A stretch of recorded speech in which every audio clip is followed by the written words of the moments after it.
So when I first started, I was basically scrolling through Instagram every night looking for a car meet that was in my area or looking for car clubs or anything. I was shooting auto, I was shooting limited. I didn't really know what I was doing, little to no post-processing.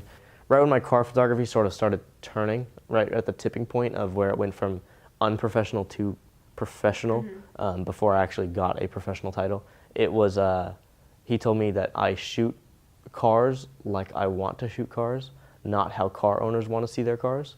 And so once I sort of had that mentality, like shoot it and edit it exactly how a car owner would want to see their car, my editing flipped. Everything was brighter, I could see more detail, I could see everything. No shade, so it's gonna have to wait till later, I think, in the shoot.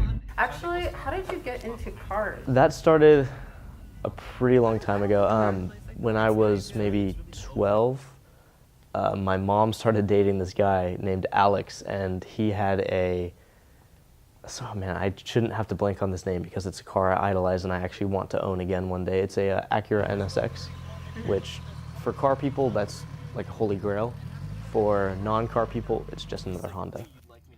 That car was what started me on, like, I love cars. Because up until that point, I was just some 12-year-old that didn't really do anything with his life. I just went to school. I mean, I think I did BMX or something. I mean, I would go to the skate park and ride with everybody else, but I was just another medium rider out there. When did you get your type 1 diabetes tattoo? The tattoo? Yeah. I think it was the day I turned 18, actually. I actually had plans to join the Marines my freshman year. I was heart set on joining the Marines, and then I got diagnosed with diabetes. I went into a coma for... It was like under a day. I go into something called ketoacidosis, which is like crazy shock for diabetics. It's where your body starts to like break down tissues and stuff. Basically just self-destructs. I've had like 2 of those or 3 of those, but they're not so bad. I just go to the hospital, they give me an IV of insulin, and then like a few hours later I'm all good to go. People complain about it. I know a few other diabetics that complain about it, and I don't really understand why you'd complain about it. I mean, I wear it on my wrist. It's not a big deal to me. I mean, cancer is a big deal. Like, actually dying is a big deal. Getting a headache from eating a candy bar, that's not a huge deal to me. On photo shoot days that I'm not interested in the subject as much as I should, you still have to motivate yourself to get out there because you're doing it for another person. It's something that that person's passionate about usually, and making it into, if you have to, making it into a business or a career or a life. It doesn't even need to make money. It could be a hobby of yours, it doesn't matter.